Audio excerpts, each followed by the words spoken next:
Now here we are. Is that recording? Here we are indoors. Here we are indoors, and I'm just checking the blades for as quenched hardness. I'm looking for about 65 HRC on the Rockwell scale.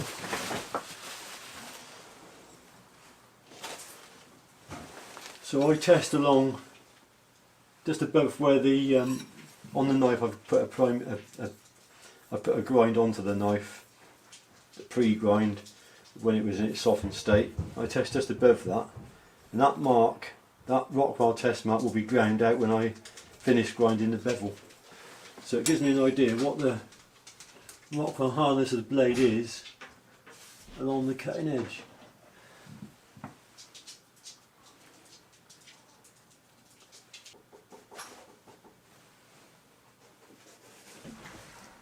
So the needle's come to a halt now, it's not going any further.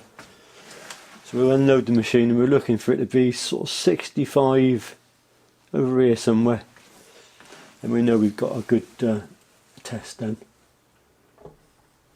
We're above 65, so we're closer to 66 actually. So that's as quenched hardness. That's about as hard as 01 ever gets. Just finished grinding out the latest batch of knives, tested them on the Rockwell tester.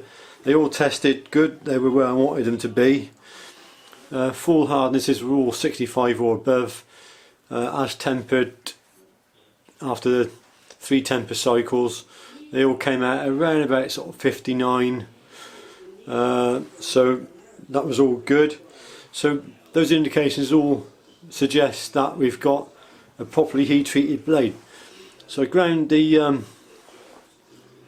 bevels, polished the bevels actually on these knives, and with the polished bevel it allows you to see the light reflecting a lot more, and then that means also that I can do another edge test using a bit lighter, and I can deflect the edge, look at the light reflecting off the edge, and I should be able to see it return back to its original position. If it deflects and it stays deflected, it means that the knife was either tempered at too hot a temperature, or it means that the edge was compromised during the grinding and you overheated the edge. If it chips, then it means you either didn't temper it enough, so therefore it was too hard, or it means that you've got grain growth and that you had it too hot in the kiln in the hardening stage. So this is a test I do to every single knife that I build. Every single knife gets a Rockwell test at full hardness after quench. Then it gets another Rockwell test after its tempering cycles, and that's its final hardness. I always aim for about a 59. I don't aim for much harder than that for a Scandi, because you are going to a 0 on a Scandi, so you want that little bit of flexibility, that little bit of give.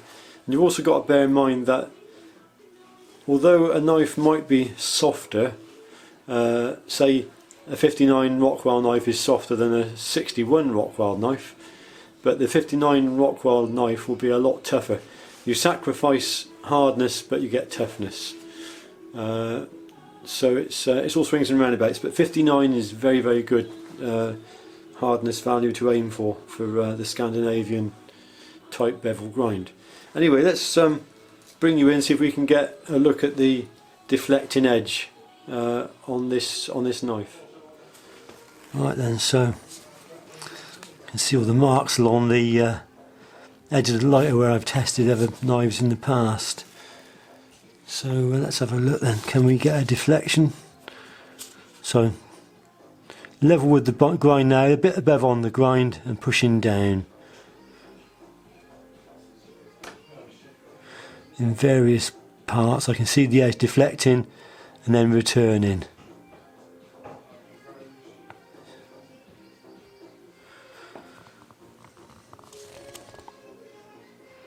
Deflecting and returning.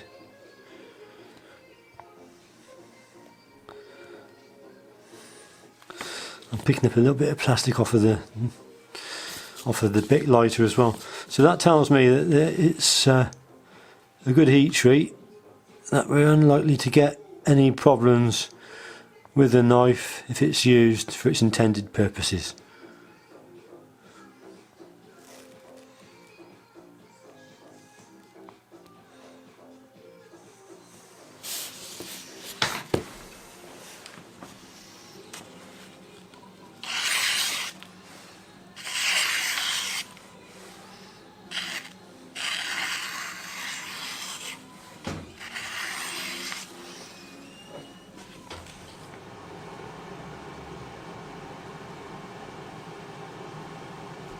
I'm just putting the handles on a batch of knives.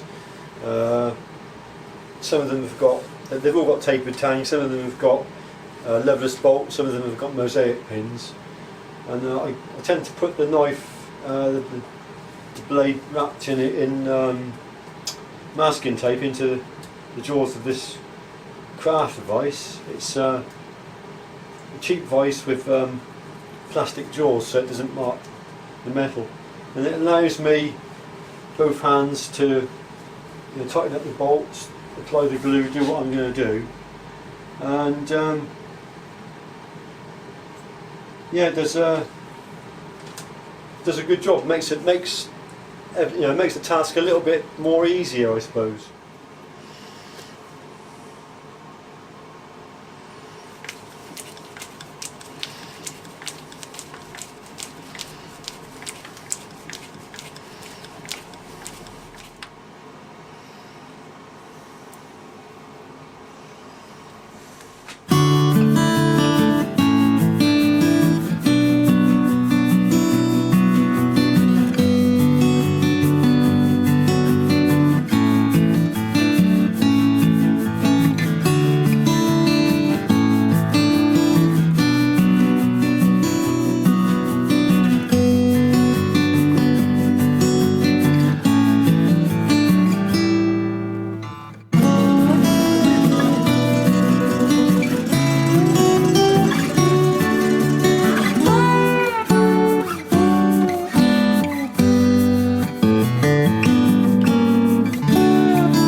A quick update on Elsa.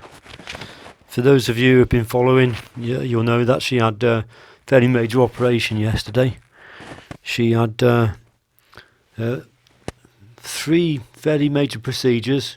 Her mammary tract on the right hand side was removed because she had a cancer there.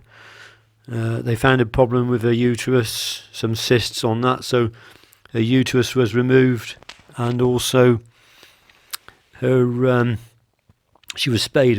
She was also spayed.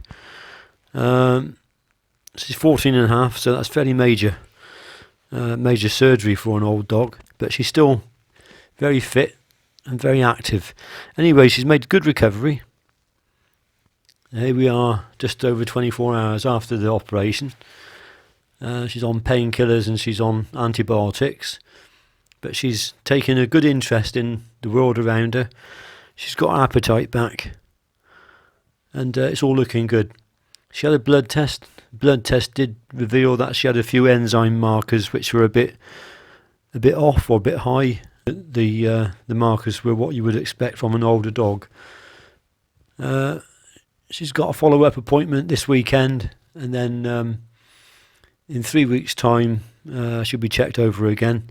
There is another mass on the other side of her body, which we think may just be a swelling, nothing to worry about, but if it is, then we'll cross that bridge when we come to it. But anyway, Elsa's doing fine, and she's resting now.